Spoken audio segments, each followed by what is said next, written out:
Federació Catalana que em deixés venir a aquesta jornada i en especial al Pau per confiar en aquesta situació. La primera vegada també que ens juntem l'handbol català amb aquesta situació i amb ganes que això segueixi evolucionant. Penso que és un bon moment per compartir coses i avui estic jo aquí i segurament l'any que ve pot estar qualsevol altre de vosaltres, perquè aquí la gràcia és que aprenem tots de tots. Quan em plantejava el tema d'un sistema d'atac, la creació, la implantació, l'evolució, jo no vindré aquí a explicar el sistema d'atac o el model de joc del Frighting, perquè penso que tampoc ni és el moment ni en una hora s'ha d'explicar, sinó sí fer una mica una anàlisi, poder pautar què necessitem saber o què volem quan creem un sistema de joc.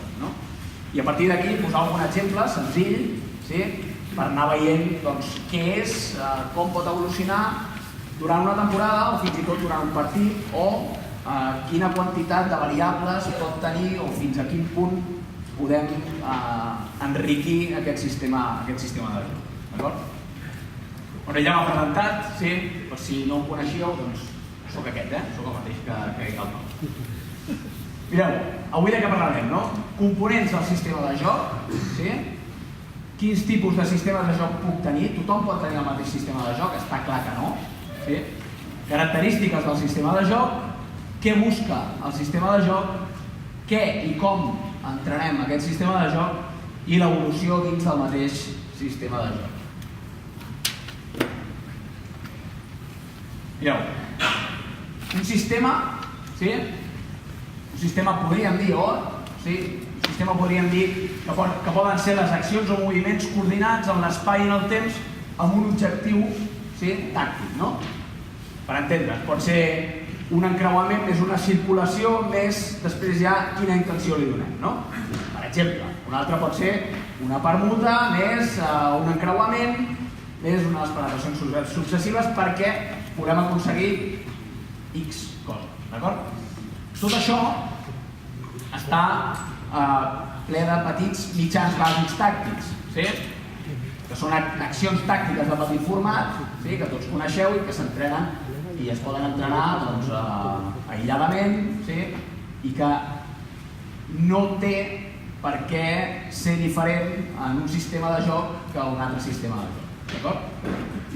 I evidentment els mitjans bàsics tàctics tenen intrínsecs les accions individuals, les intencions tàctiques de cada jugador, que en aquest cas, com pren aquella decisió en aquell moment, pot fer canviar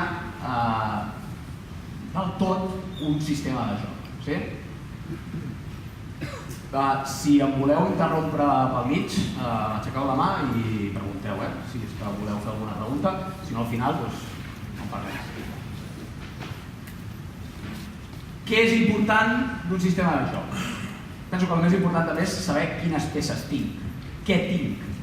Jo estic veient el Barça quan juga Champions contra no sé qui i he vist una jugada que és l'hòstia que xuta solo l'Aleix Gómez. El faré igual perquè el meu equip segur que surt també. I ho provo al meu equip i... Per què? Perquè no sé ni quina intenció li ha dit l'entrenador que ha de fer a cada jugador, què estan buscant en cada situació i si realment té el mateix perill típicament que el meu lateral dret, per exemple. Segurament no, però parlem, relativitzem les coses cadascú a la seva competició. Si el meu lateral dret és el millor xutant i fintant de la lliga, encara que jugui a tercera, doncs segurament em podrà sortir. Per tant, l'important és això, tothom fem un símil, si tinc això, que són cada peça, segurament podré competir aquí. Ara, si les peces que tinc són aquestes, doncs com a molt podré anar amb bici, no podré fer un trial i pujar a 10 metres de roques. Quines característiques ha de tenir el sistema de joc? Jo crec, Jo, personalment, crec que ha de ser fidel a la filosofia del club. L'únic, segurament l'únic que es pot permetre el luxe de no tenir un model de joc, un sistema de joc 100% fidel a les seves possibilitats, pot ser un equip de base que intenti tenir el model de joc igual que el seu primer equip. Què vol dir? Que el meu primer equip juga amb aquest sistema de joc, amb aquest model de joc, els equips de la seva base intenten jugar semblant o molt semblant, tot i no tenir les mateixes peces o el mateix perfil de peces que el primer equip. Per què? Perquè al final els jugadors que acabin arribant sí que tindran un perfil semblant a algun jugador dels que ja són professionals, en aquest cas, i llavors és important que aprenguin aquest sistema de joc.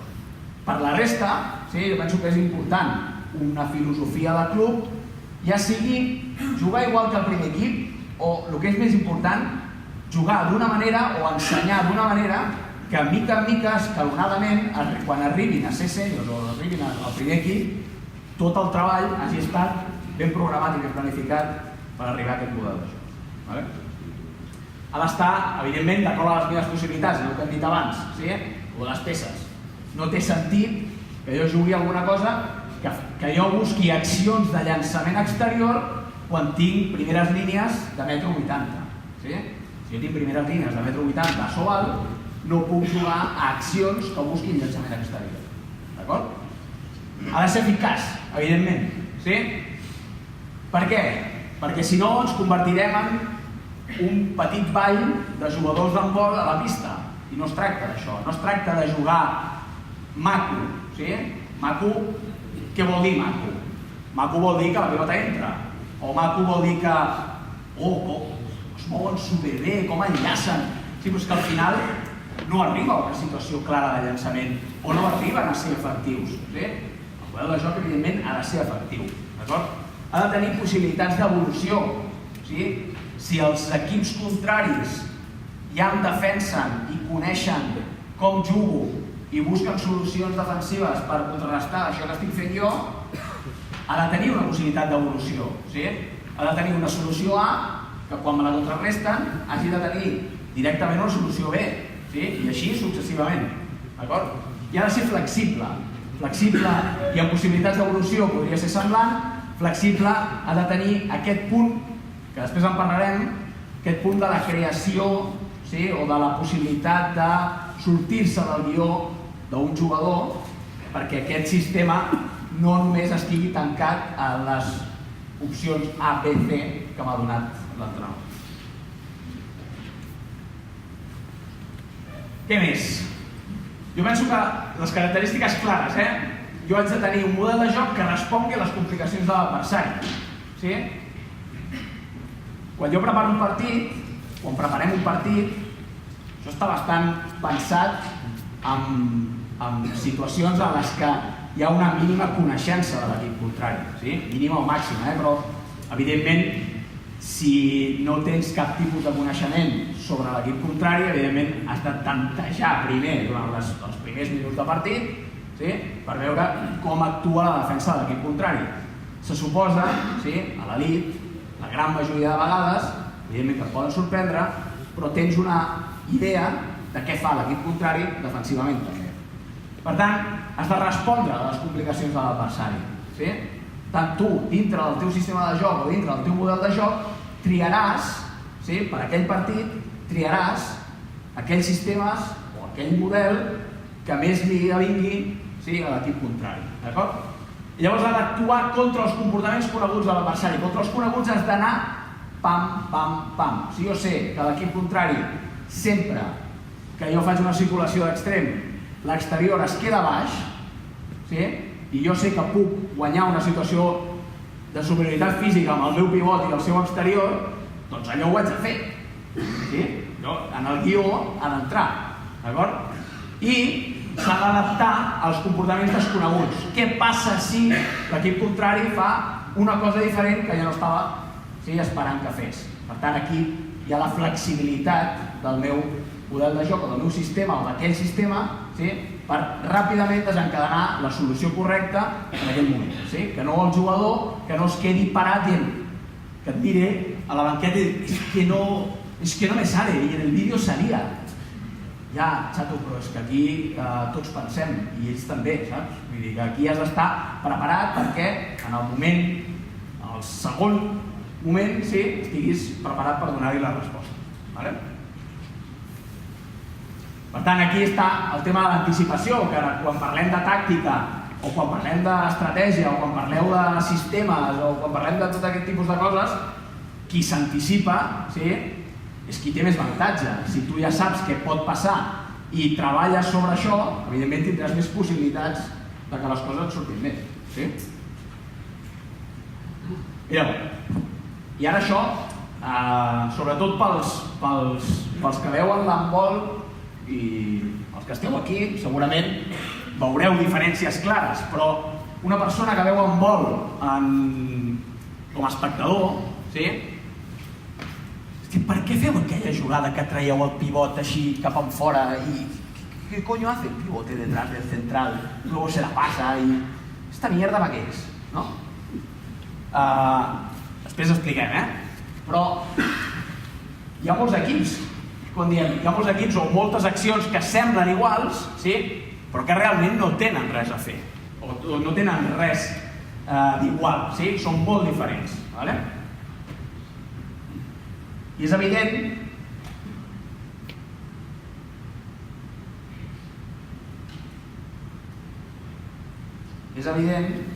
que això, un encreuament central-pivot, aquest d'aquí no té res a veure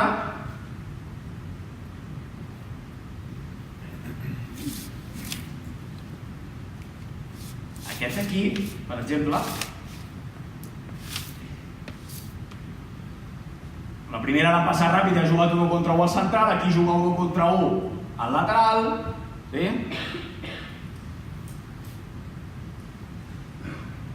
Aquí el pivot se'n va cap enfora i juga un encreuament amb l'altre lateral, hi ha una circulació d'extrem.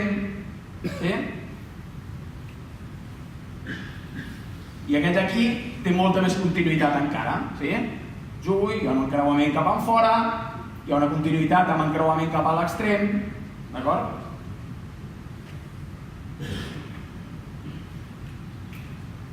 Diferents inicis, mateixos inicis, surt el pivot cap enfora i cada equip li dona, evidentment, la seva intenció. Després en parlarem, això és important que vosaltres... Jo què vull? Per què traiem el pivot en fora? Potser algun equip no s'ho ha plantejat, però si jo jugo aquest encreuament del pivot que surt d'aquí i se'n va cap allà, és perquè jo vull que el pivot, quan realitzem l'acció, jo vull que el pivot estigui allà, però no que estigui des del principi, sinó que arribi quan estigui. Però és que a sobre vull que aquest jugador que estava al centre, vull que acabi a l'esquerra i el de l'esquerra acabi al centre. I tot això ha de passar amb un timing exacte, que és el que dona aquestes dues passades, per exemple. Això podria ser un raonament de per què jo vull fer aquest encreuament i no, per què coño no se la passes al lateral i te canvies de posició si el pivot ja el podries posar allà de primeres. Però prefereixo que estigui aquí perquè el central defensiu guanyi profunditat i això ens doni una altra possibilitat, per exemple. I les diferències de, doncs ara arribo, no li faig cas al pivot, la passo directament i jugo 1 contra 1 o jugo directament al 2 contra 2, aquest tipus de coses que qualsevol que vegi l'handbol des d'uns ulls que no són d'entrenador veu igual i nosaltres ho veiem diferent. Això són el per què fem cada acció i cada sistema, d'acord?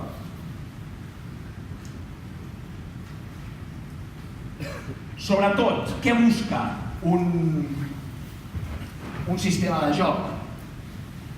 Quan tu busques quan fas uns moviments, què intentes buscar?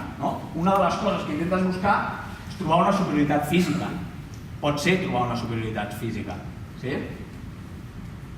o trobar una superioritat numèrica.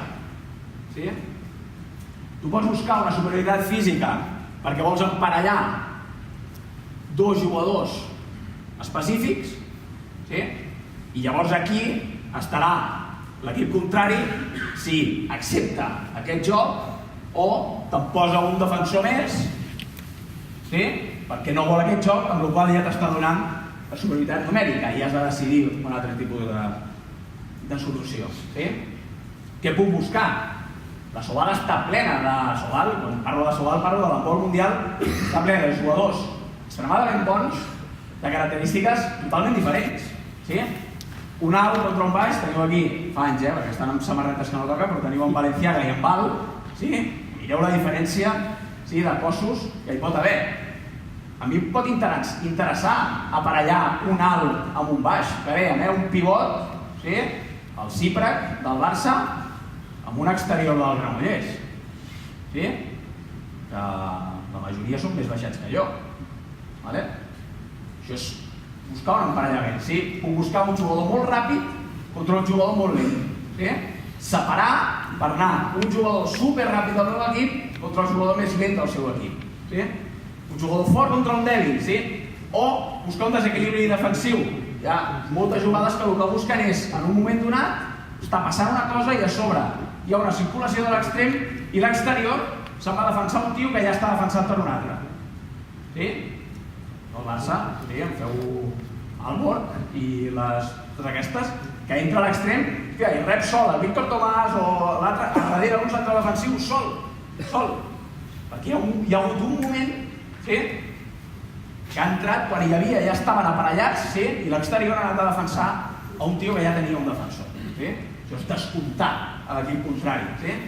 I a sobre buscant zones més òptimes de finalització, intentant carregar sobre un costat perquè la defensa en vagi i voler acabar en un altre. Això poden ser coses que busca també el sistema de joc. Si jo busco un sistema, emparello, se la passo, gol, bien, bravo, ja està. Si l'equip contrari intenta buscar una contraprestació sobre això, segurament el que trobaré és, imagineu-vos, un jugador molt ràpid que se'n va contra un defensor molt gran però que està sol i molt lent. Què farà l'equip contrari? O abans que el superi o just en el moment que el superi li donarà una ajuda. O un pivot que és molt fort el defensaran dos. Perquè si el deixen sol i li passen la bola farà un gir i es quedarà sol, amb la qual l'equip contrari ja ho sap i posa dos jugadors defensant el pivot, que està creant una superioritat numèrica. Evidentment, aquí, després de la superioritat numèrica, hem de saber donar la continuïtat perquè acabi el llançament. I si no, enllaçar amb un altre sistema. Que l'enllaç d'un sistema amb un altre també té la seva gràcia. Jo jugo una acció, no em surt, busco la continuïtat, no em surt, paro, voy para atrás, paro, pasivo. Enllaçar diferents situacions també té el seu punt d'importància. Per entrenar el sistema, per entrenar, podem segmentar espais. Això és un tema metodològic que li pot agradar més a la gent, li pot agradar menys, es pot pensar més en èpoques de formació, es pot pensar més segons el moment de la temporada, però si jo vull buscar una sèrie de respostes a uns comportaments, el que no puc deixar és única i exclusivament a el 6x6 y vamos a jugar la 4. Perquè ara el lateral se la picarà. Ara l'altre lateral, com te l'has picado tu antes, ahora me la pico yo. Ara el central defensiu que s'havia de quedar darrere, ara surt. I de totes les accions que fas, el tant per cent que et serveix a tu com a entrenador és molt petit. Per tant, has de buscar situacions perquè aquest tant per cent d'accions que busques es donguin més sovint. Aquesta és la gràcia d'entrenar també. Pots segmentar espais, pots jugar situacions en petit format perquè la utilització de segons quins espais o la utilització de segons quins jugadors pot ser, no diré inútil, però sí de poca rellevància. O pots posar normes defensives per afavorir una sèrie de comportaments. Si jo estic treballant amb accions de llançadors, per exemple, si jo li poso, per exemple, que un llançament des de fora de 9 metres val doble, hi ha una sèrie de punts aquest jugador o aquest equip guanyarà perquè ha fet molts dobles, la defensa acabarà sortint a tocar-lo. I aquí trobarem les solucions que estàvem buscant nosaltres. Si no, al contrari de si no la vam meter. No, però és que potser nosaltres ens sortiran, perquè al contrari sí que sortirà. O jugadors que valen doble o el que se us acudeixi a vosaltres com a entrenadors per tal que apareguin els comportaments defensius que a vosaltres us interessen.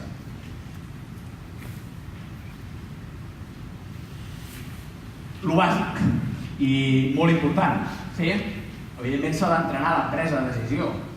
És molt més important entrenar la presa de decisió que entrenar els moviments del sistema. Si no entrenes els moviments del sistema o no coneixes els moviments del sistema, evidentment no arribes a la presa de decisió. Però és molt més fàcil d'aprendre o d'entendre per on ha d'anar un jugador o com ha de fer o a qui li ha de donar la passada, que decidir bé en el moment crític de la decisió. Perquè un sistema alguns tenen molts moments crítics, altres tenen un clar moment crític, però tots tenen el punt, en el moment que cada jugador té la pilota, tu no estàs allà al seu costat menjant-li l'orella. Cada vegada que un jugador té la pilota, té la potestat de fer el que li doni la gana. I segur que esteu farts d'entrenar jugadors que cada vegada que agafa la pilota fas ai. O que cada vegada, o que estàs fins als ous de dir, quantes vegades t'he dit que la passis. O clar, aquest jugador arribarà a un punt que depèn com li diguis i depèn quines coses faci, el pots desmotivar i et quedes sense jugador o baixa el rendiment com a jugador. Tant has de ser conscient que cada jugador quan té la pilota pot fer coses. Els jugadors hacen coses. Llavors, pots treballar els mitjans bàsics per separat. Si tu jugues una situació de permuta más no sé què, más no sé cuánto, per acabar jugant un 2 contra 2, bueno, doncs el 2 contra 2 s'ha de treballar.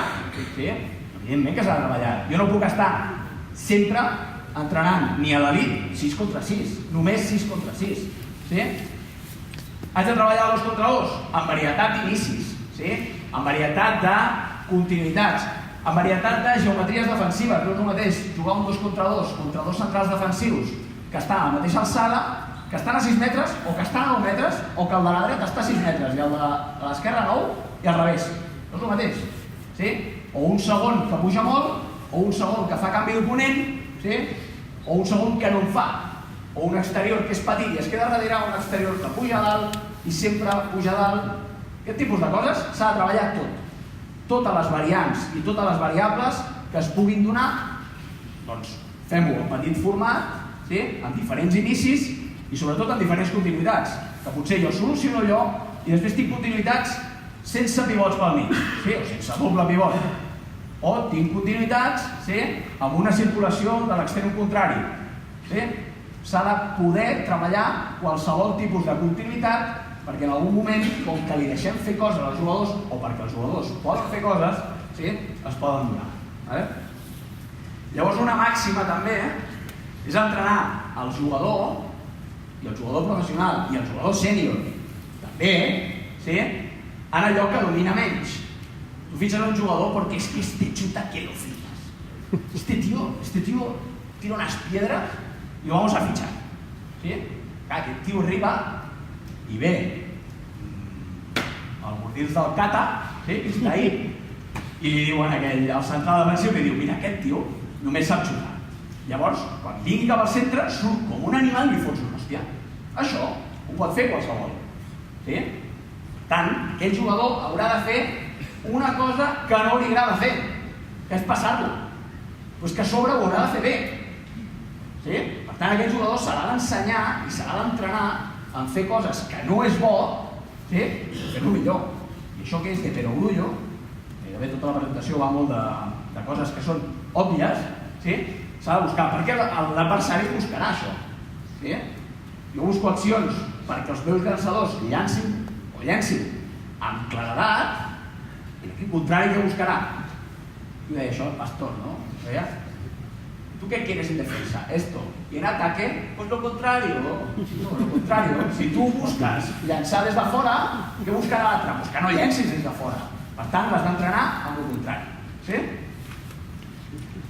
Ejemplos de coses mitjanament ben fetes buscant i no tan ben fetes.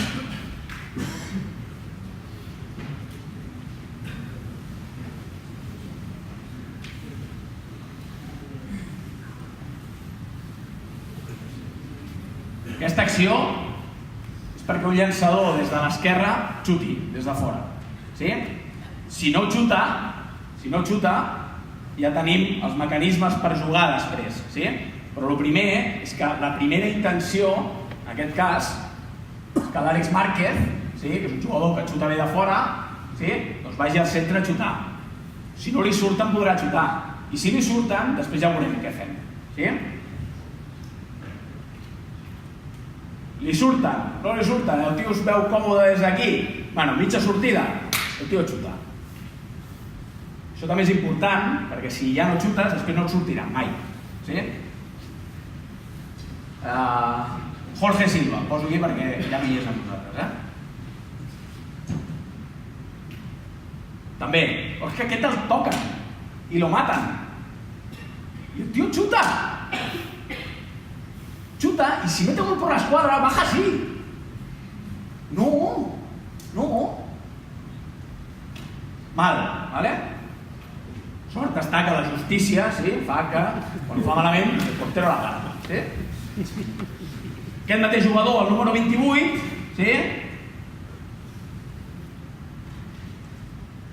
i ara no xuta. I com no xuta, el sistema es posa en marxa. I aquests dos jugadors que estan aquí fent una permuta, que aquest és un llançador també, és un tio poderós, aquest jugador que ho sap sortirà com amb ell.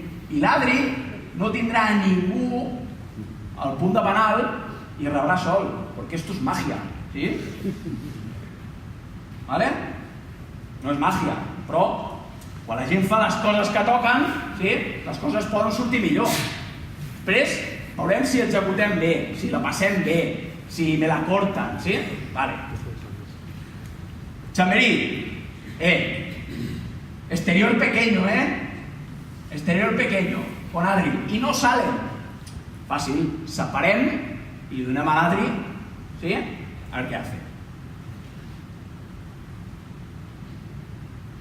Fins aquí bé, superioritat física, entre comillas, la bola a l'Adri, y no se gira ni para atrás. Más fuerte que el vinagre, el ruso este.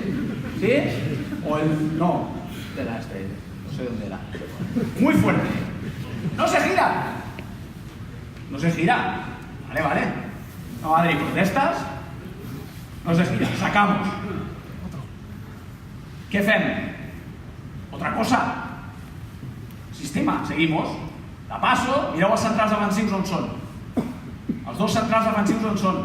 Uno en una ajuda preventiva i l'altre ja està pensant en el central, que és en Bernatonis, que xuta des de su casa i la mete. No sabe cómo, però la mete.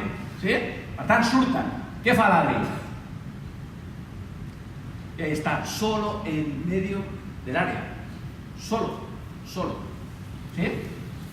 Això vol dir que els jugadors, quan respecten el sistema, si tot està estipulat, que li dieu, esto sale, no, esto no sale. Això pot sortir una vegada, però això s'ha de treballar, i això s'ha de buscar, i això se li ha de dir a cada jugador. Ara estic buscant això, i quan la passis has d'anar amb aquesta intenció perquè passi això, y aquel se mueve hacia allí, para que pase esto, y puedes hacer A o puedes hacer B. Si haces A, puede pasar esto o esto. Això és molt complicat. I aquesta és la gràcia del sistema.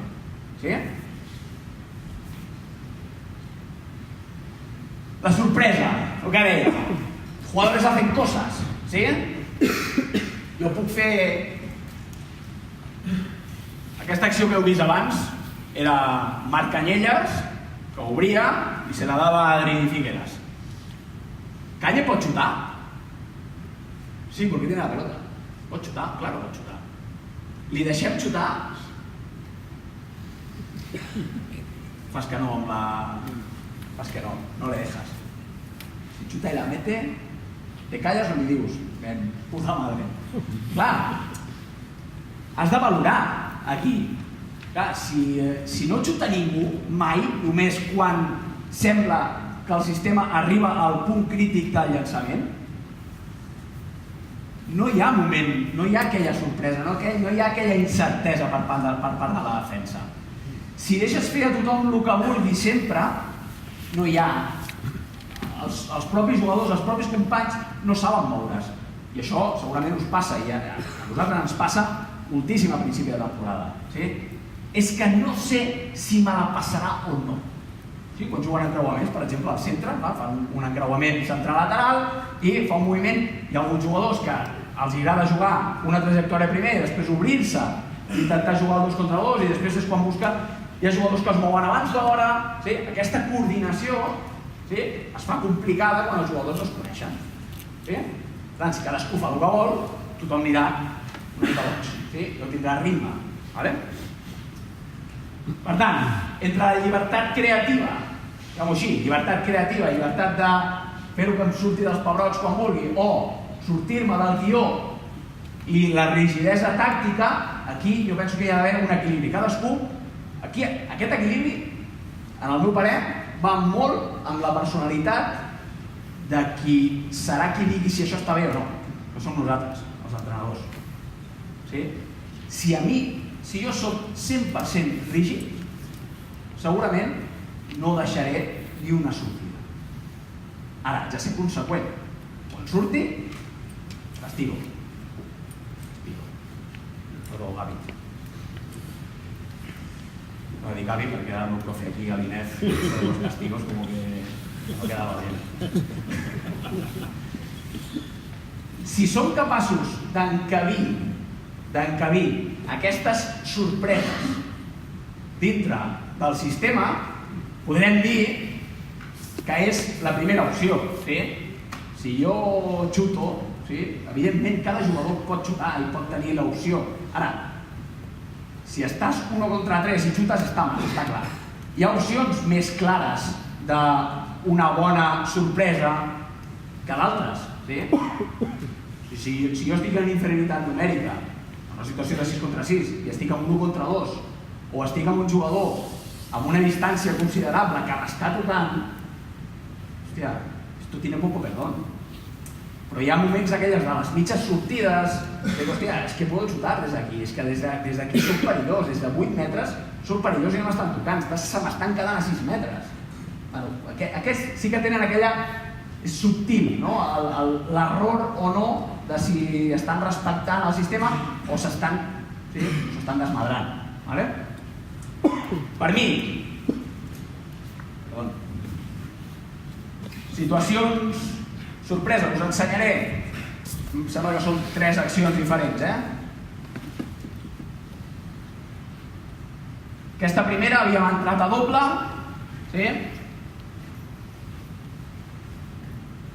aquí havíem entrat, hi havia una circulació de l'extrem dret, no hi és, està aquí,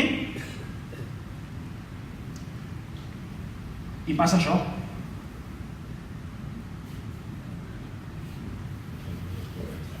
Si supierais las veces que m'he tirado de los pelos amb aquesta acció, perquè després d'aquesta acció anava una rosca con la mano así desde que saltava i la feia molt poques vegades. Feia molt poques vegades.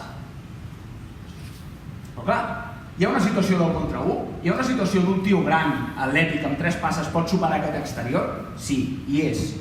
I a sobre té èxit. Pot entrar com una sorpresa. Sí, pot entrar. Li has de dir que no ho faci mai de la vida? Potser sí. Vosaltres, pues està, entrau. Aquesta acció, encreuament central, això és una acció sencera, central, doble cruce, no sé què, pase, continuïtat, Acció llarga, Heu vist com comença, amb un encreuament central extrem, molt llarga. I en canvi aquesta... Xut de mamado. Sí? Xut de mamado. Clar, per què fem aquesta acció i una altra? Una de les coses per les que pots fer aquesta acció és perquè el mamadú pot xutar de fora. Sí?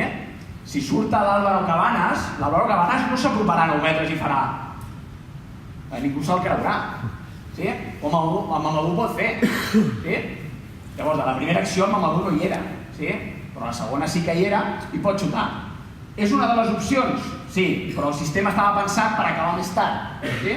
Acaba abans perquè hi ha una presa de decisió d'un jugador que decideix que en aquell moment pot prendre aquesta decisió. Sí? Aquesta situació. Aquesta situació, sí?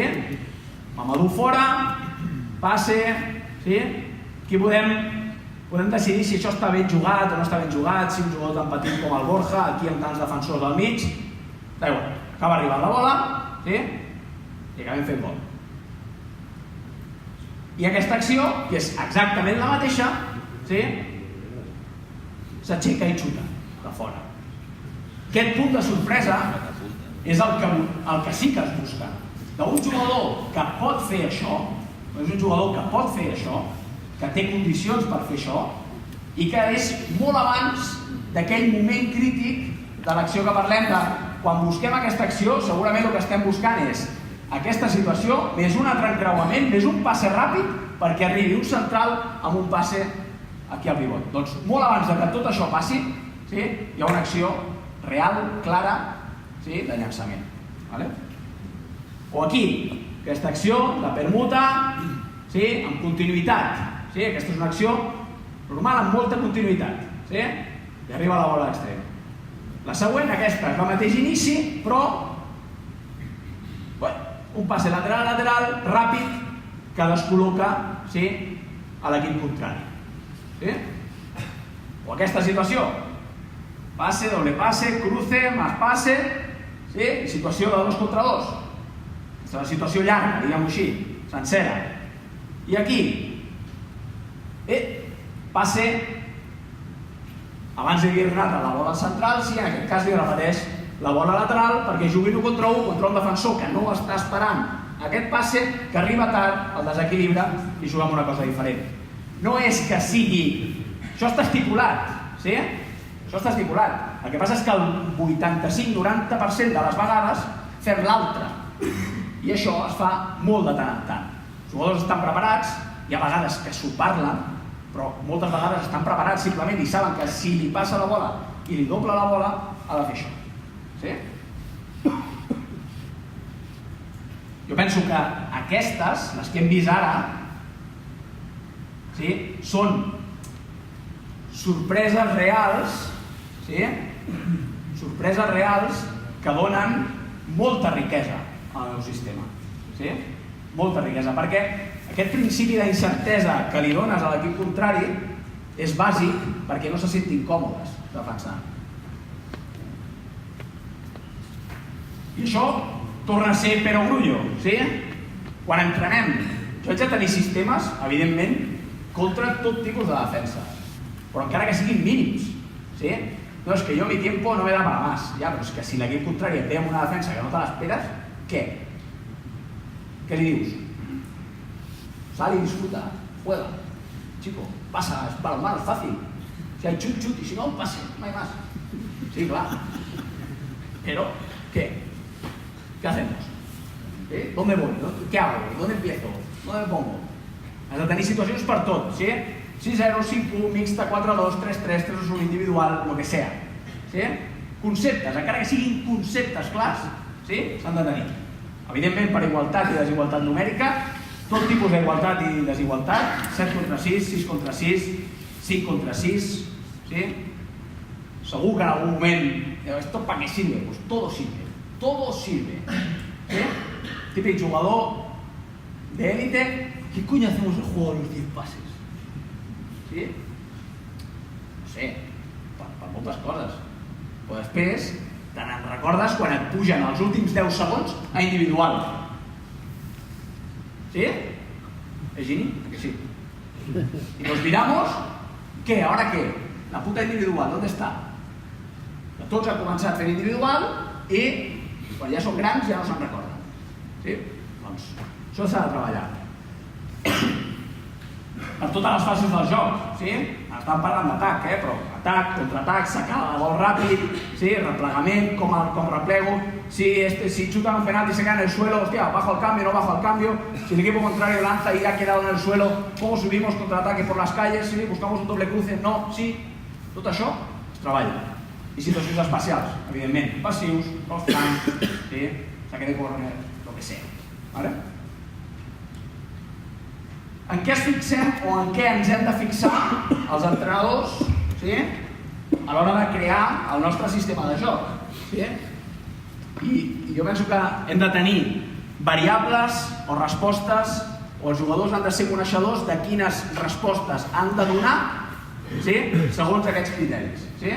Segons la profunditat, la gran majoria dels equips, molts equips, defensen d'una manera o d'una altra en funció de la tipologia de l'atac contrari o del jugador contrari. Sí? Per exemple, hi ha molts equips que quan hi ha un pivot a la zona de lateral, per exemple, una situació de 2 contra 2, lateral-pivot, sí?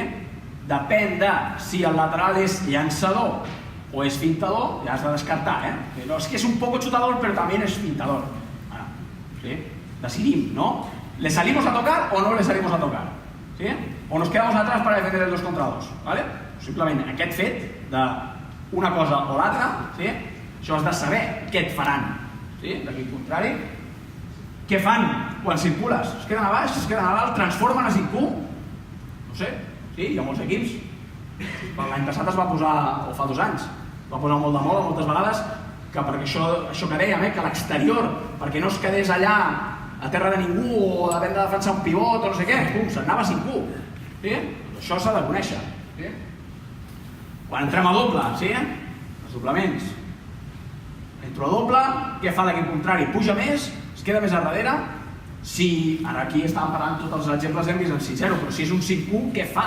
Sí? Se'n va darrere, se'n va un jugador a mixta, es queda al mig. Bueno, això s'ha de saber també.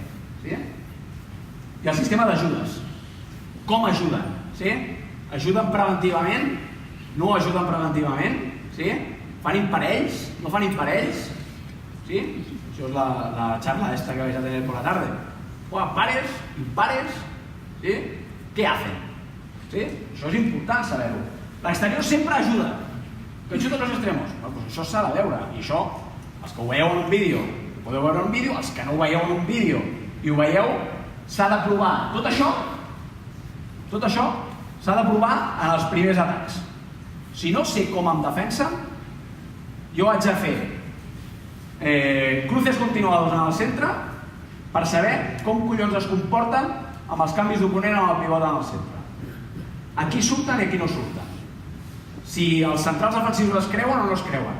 Si intenten passar el pivot o no intenten passar el pivot. Quan entren a doble, què fa? Puja a l'exterior o no puja a l'exterior? Ajuda ràpid per fer una ajuda preventiva o es queda cadascú amb el seu i ens deixen un 2 contra 2 aïllat? Això s'ha de saber. I si no ho sé per vídeo, ho haig de fer en els primers atacs. Sí? I faig un test. I en el moment, després en el moment que l'equip ja sap com es comporta l'equip contrari, ja desencadeno el meu model o el meu sistema per aquell tipus de comportament de l'equip contrari. Sí? Com defensen sobre el pivot? Per què? Perquè hi ha molts equips que segons poden defensar individual al lateral. Per exemple, nosaltres ho fem molt.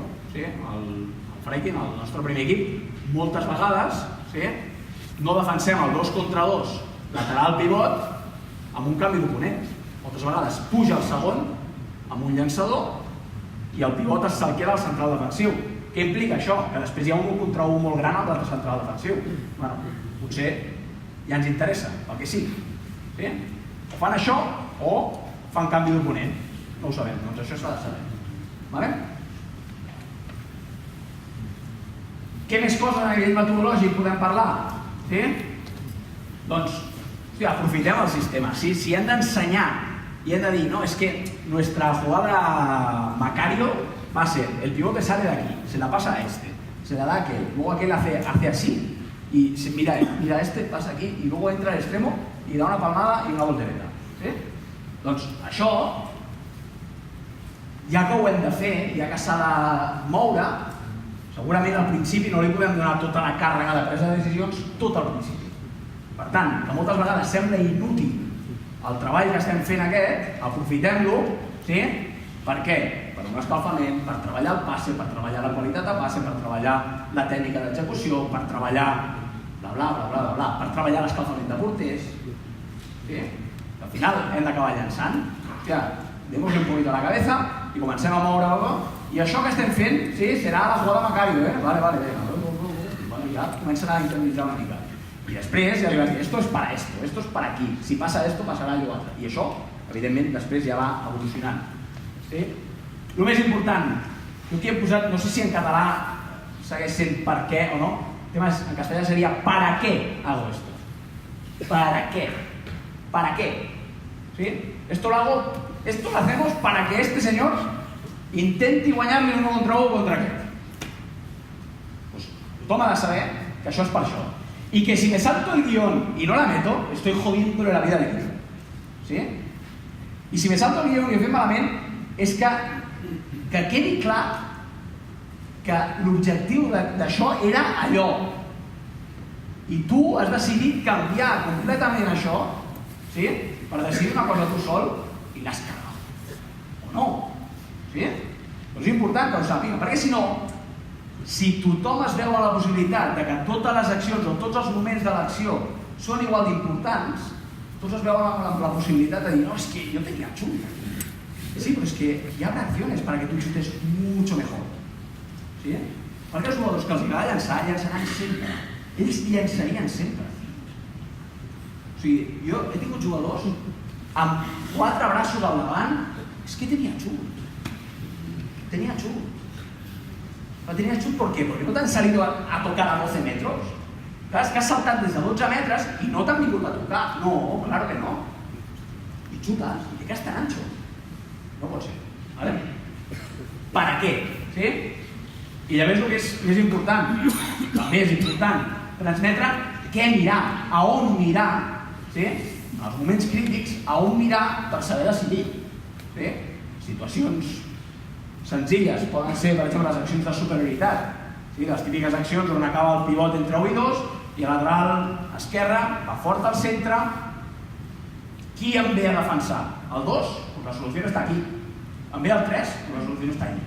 Això que és tan obvi, se li ha de dir al jugador, se li ha de dir, esto, cuando hagas esto, fíjate en este jugador. ¿Viene? Sí, soluciona allí. ¿No viene? ¿Quién viene? ¿Este? No, nadie, chuta. ¿Viene este? Soluciona allí. Quan apareix això, vale, soluciona allí, pero allí hay un defensor. ¿A quién defiende? ¿A este o a aquel? No ho sé. Pues coge mejor trayectoria per mirar, per saber mirar. Aquí hi ha un tema de correcció tècnica i evidentment de tàctica, però de correcció tècnica també, perquè moltes vegades la tècnica, sembla que nosaltres dona la sensació que altres handballs, històricament sempre parlaven d'altres tipus d'handball, d'altres zones d'Europa, estaven molt ficats en la tècnica, i nosaltres una mica menys. Però la tècnica et pot condicionar, et condiciona la presa de decisió. Condició prèvia y la posterior, evidentemente. Es que lo he visto, es que yo sabía que estaba solo, pero he hecho un pase de mierda y me ha llegado. Eso es un problema d'execució. Evidentment, si tens un jugador que té talent i és capaç de fer-ho, segurament el problema no estarà aquí. Però, depèn quines categories, és bàsic treballar això. No, es que, chicos, que si llevas el codo aquí, será muy difícil meter un pase efectivo por encima de aquellos que llega al extremo. Corregir aspectes tècnics d'inici, el que dèiem, les trajectòries, com són, cap a on van, a quina distància, aquest tipus, el braç, on miro, com acabo, l'orientació, primer ataca aquí, luego ábrete allí, vota ahora no votes, se la pasas a este. Tot això és super important de treballar amb això.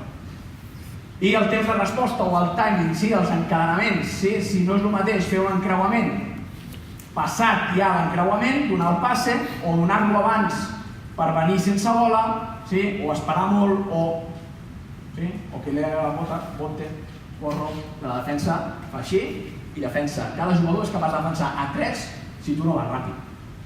La bola és un joc molt ràpid. Tu moltes vegades trobes situacions de superioritat, però que si no les aprofites en aquell precís moment, aquella situació de superioritat no existeix. Parlant de 6 contra 6, si hi ha una petita ajuda, aquella va ser el moment del passe. Si tu ja trigues massa, aquell passe ja no hi serà. I si és, el defensor ja estarà davant del seu. Ja no el tindrem. El timing és super important.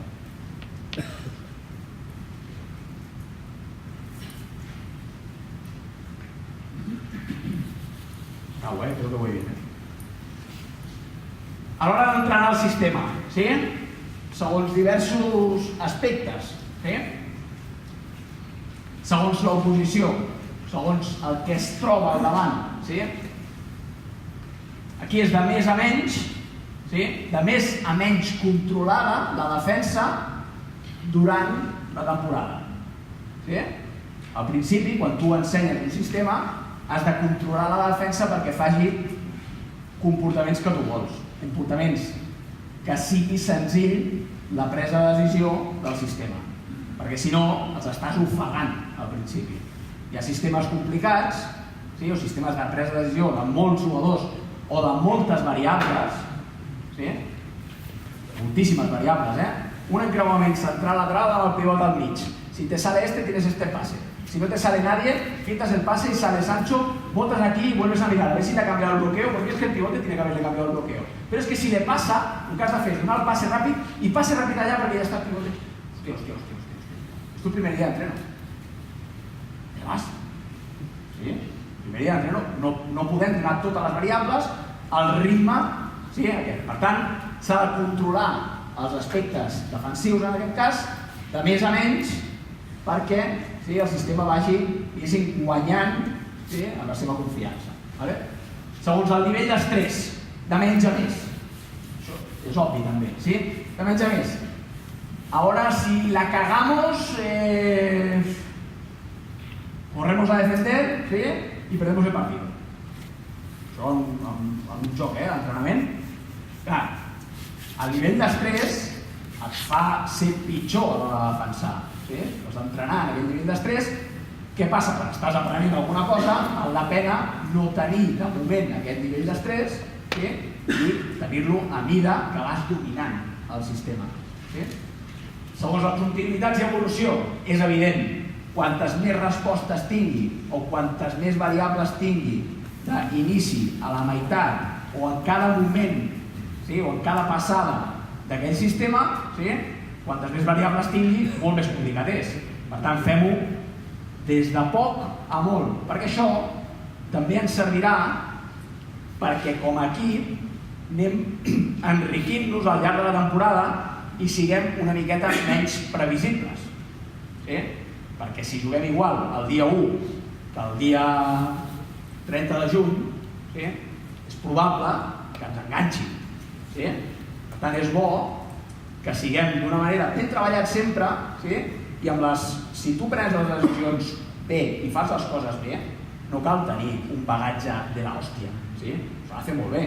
Ara, a mesura que els equips contraris ja et van coneixent i et van donant resposta ràpida, has d'intentar anar sumant variables diferents. I llavors, una cosa també penso que és bàsica, respectar el tant per cent del temps real que això comporta la competició. I això ja no és un propi sistema, sinó a l'hora d'entrenar. Quan hi dedico jo al contraatac? Quan hi dedico jo al 6 contra 6? Quan hi dedico jo al 6 contra 5? O al 7 contra 6?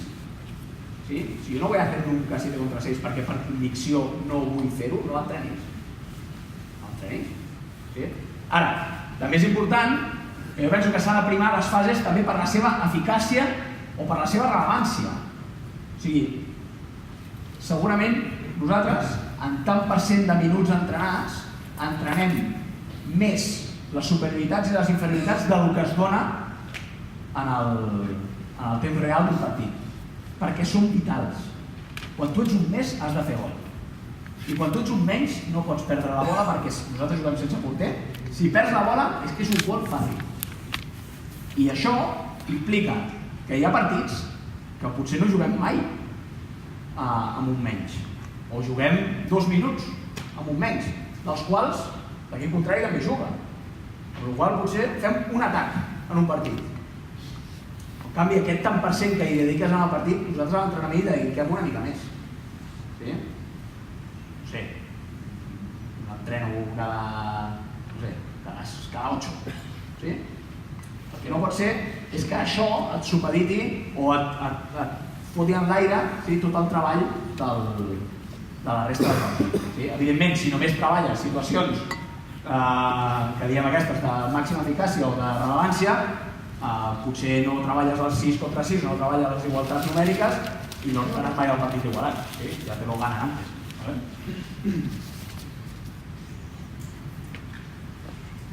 Com evoluciono? Aquí ja parlàvem del tema de les respostes.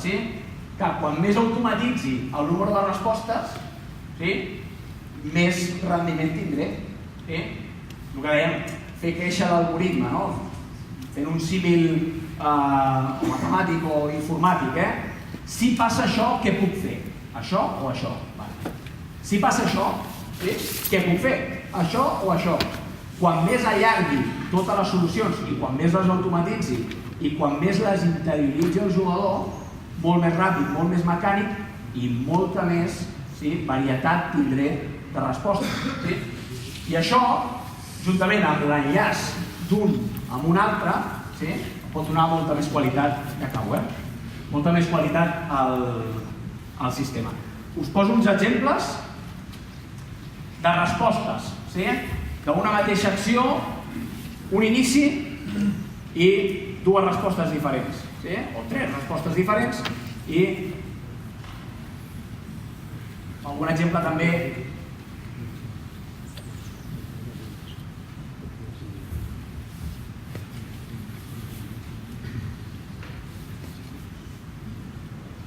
mireu, he triat aquesta perquè són totes en el mateix partit, perquè veieu que no hi ha una evolució de la temporada, perquè no veieu que hi ha una evolució d'una preparació de partit, d'un partit d'anada o un de tornada. En el mateix partit, mateix inici, amb punts finals d'execució, cada vegada una mica més lluny.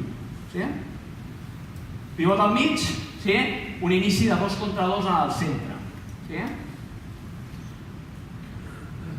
Sembla que va un encreuament, passa pivote, lanzamiento penal. Mateix inici, encreuament,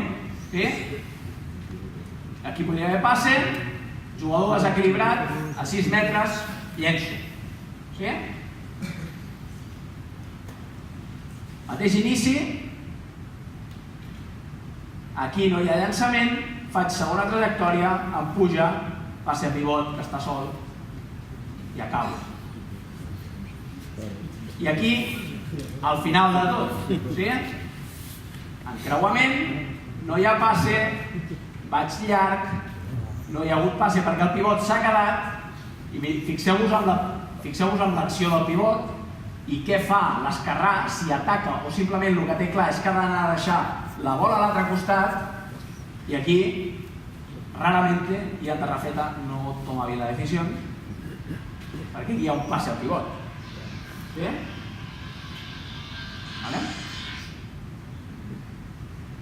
Tot això està treballat, tot això no sale, no és espontani.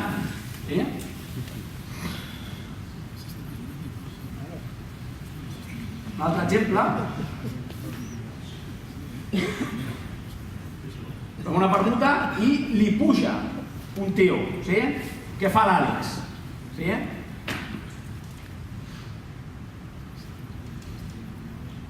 I encadeno amb un 2 contra 2. Aquí segurament es podria haver fet molt millor. Aquesta és l'acció,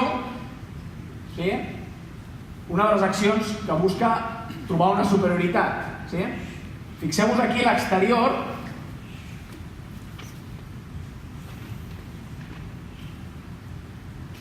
i com busca l'espai aquí darrere. ¿vale? Esta cuesta un poquito más de entendre. Això nosaltres l'amanem, i l'amanem diferent. Un equip ben treballat o més treballat és capaç de buscar aquesta acció i si veu que un dels dos defensors que estan defensant el pivot, segurament el segon li puja molt en el lateral esquerre, en el lateral dret, l'extrem entra doble ràpid perquè l'exterior també hi vagi, i acabi tenint una superioritat a l'altre costat. Fixeu-vos que en el moment que l'Àlex fa el passe, aquí hi ha aquest central defensiu, es desentendrà d'aquest tio i arribaran a estar aquest i aquest defensant en el mateix jugador.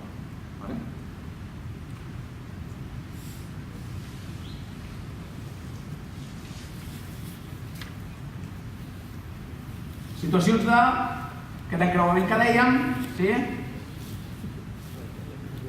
tornem-lo a veure.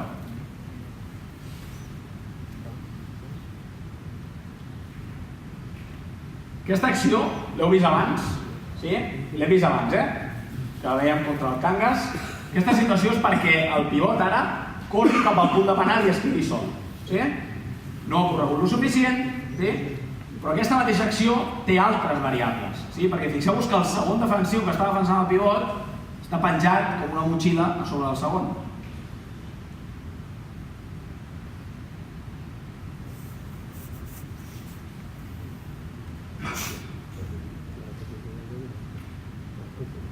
Un encreuament per darrere farà que el segon que va darrere del pivot esperant el passe des del centre ràpidament hagi de girar i segurament no arribi a temps. Arriba a temps i l'extrem ja veu que no tindrà opció de xut i ja surt per darrere i busquem on està la superioritat. Aquest tipus de continuïtat hauria d'anar molt lligat als aprenentatges que dèieu de filosofia de club, els aprenentatges bàsics, perquè això simplement només que li diguis a un jugador d'elit que ha de fer això ho farà. A un jugador més jove segurament haurà de pensar altres coses i això s'ha d'ensenyar. I aquesta per l'altre costat, fixeu-vos que el comportament de la defensa és el mateix. Aquí havíem vist abans, podria haver vingut el Kanye, podria haver vingut l'encreuament per darrere del Bernatonis, igual que havia anat abans el Bernatonis per darrere del Jorge, però en aquest cas què fem?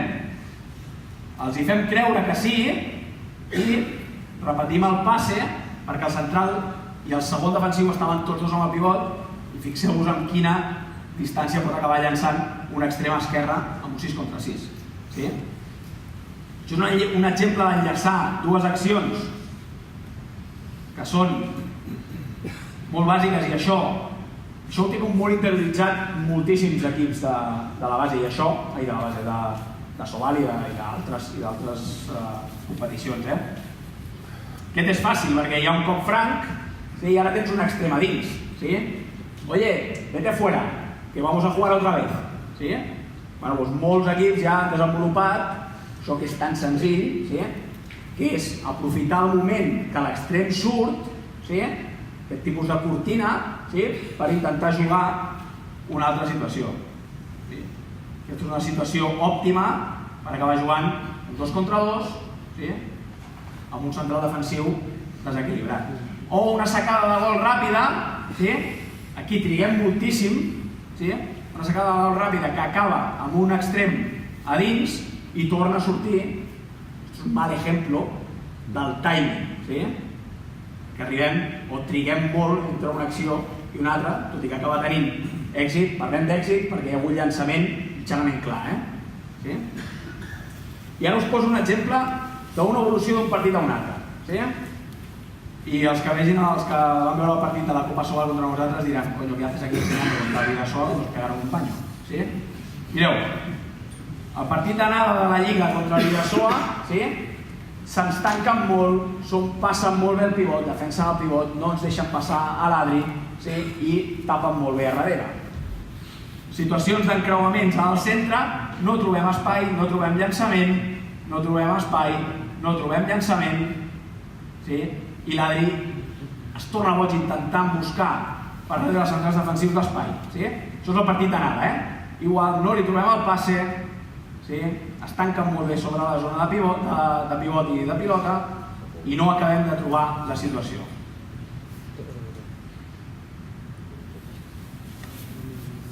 Preparant el partit d'un dia per un altre, preparant el partit, li diem en el pivot i en la primera línia.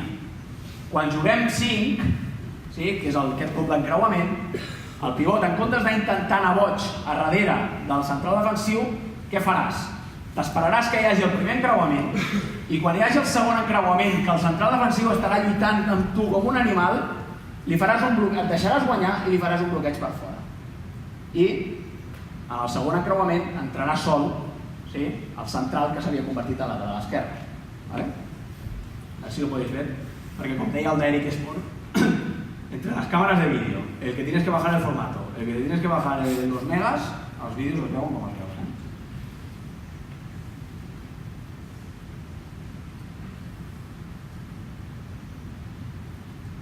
Fixeu-vos amb l'Adri del centre, intentaré parar-lo.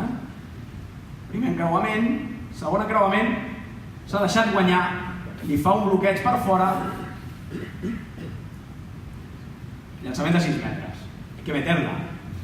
Però llançament de 6 metres. Clar.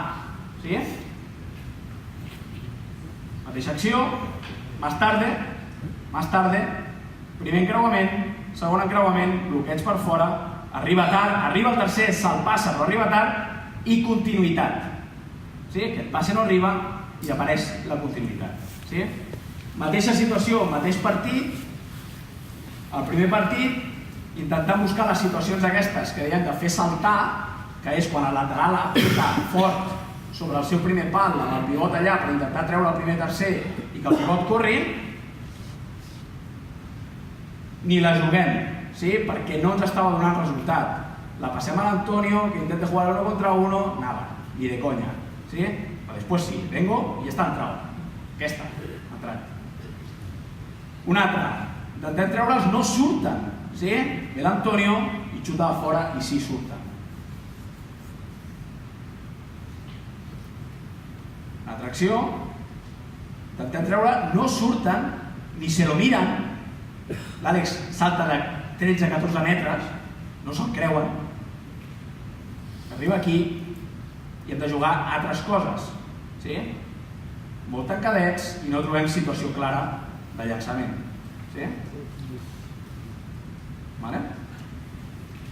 Què passa en el segon partit? Què plantegem? Busquem les situacions cap enfora, intentem que s'ho creguin i anar per darrere. Situacions clares, senzilles, d'evolució.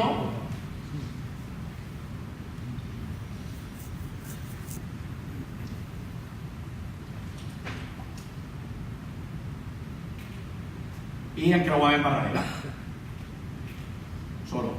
6 metres. 6 metres zona centre. Abans era amb una permuta, ara és amb un encreuament amb el pivot. La intenció és la mateixa. Un altre encreuament cap enfora. Llançament clar des de 6 metres en primera línia. Exemples d'evolució els podeu trobar. Vosaltres mateixos sou els que heu d'intentar buscar aquestes situacions i és qüestió de veure, d'anar evolucionant.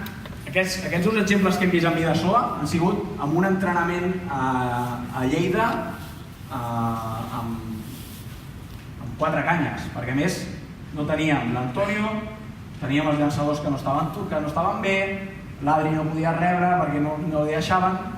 Què busques? Llançament exterior? No, perquè no el tens. Només amb la idea de Adri, tu que ets molt bo corrent, però si no et deixen, intenta bloquejar en el segon encreuament, trobar situacions. Ara, segona part, no ho vam fer. Ganaron de 7, de 8, pegaron un baño. La pilota va entrar. Res més. Alguna pregunta? Sí, tenéis hambre, Doncs, abans de tot, agrair també ejemplo de cuerpo técnico, perquè a vegades quan et criden aquestes coses vens tu i moltes vegades no et dona temps ni a agrair a la resta dels que treballen amb tu i m'agrada també agrair el treball sobretot també del club, sí, tenim allà el Robert amb les noies, tenim el Gini, tenim el Pozo, el David, sí, el Ricard que no hi és, però que ja que estem aquí, doncs aprofitem i agraïm el treball en aquest cas del club i dels que estan a prop nostre per aprofitar aquest moment ja que queda